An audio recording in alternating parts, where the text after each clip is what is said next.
We don't like the weakness. We don't like the vulnerability that Kamala Harris has exposed this nation to. The entire world knows that she helped cover up Joe Biden's mental incapacity and decline over the last 3.5 years.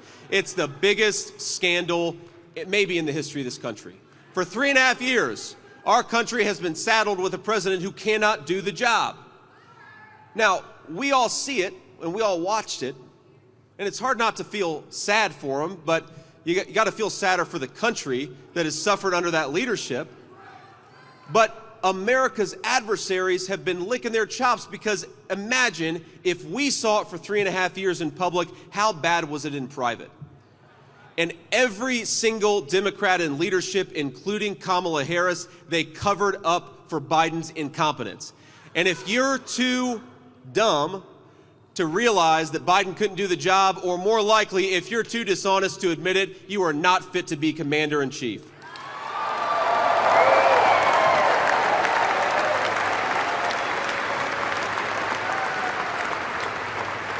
And after 14 million Democrats voted for Joe Biden in the primary, now the Democrat Party bosses believed his poll numbers were too bad, and they're going to install Kamala Harris as their new nominee, a person who has not received a single vote for president.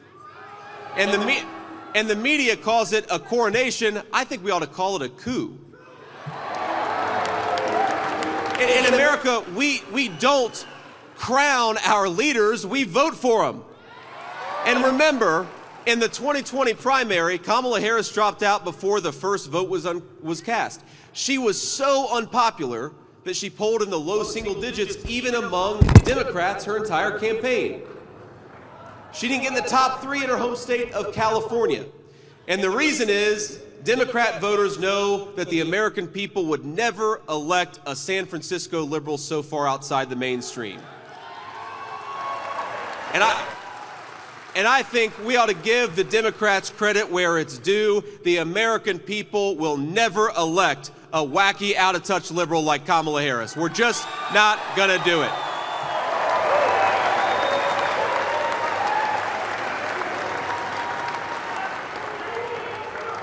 $500,000 kids, this is the toll of her leadership.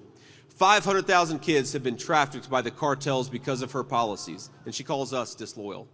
Hundreds of thousands of our citizens are dead from fentanyl overdoses because of her policies. Hardworking Americans cannot afford groceries because of her policies. And my question to the American people is, do you want a president who is disloyal to this country, or do you want somebody who is willing to take a bullet for it? I think we want the guy who is willing to take a bullet for it.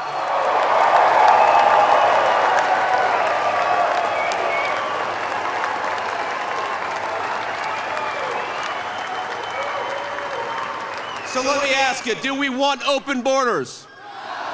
Do we want to bankrupt Medicare by giving it to illegal aliens? Do we want to defund the police? Do you want to ban fracking? So do we want a dangerous liberal like Kamala Harris? I'd say hell no. Instead, in just a few months,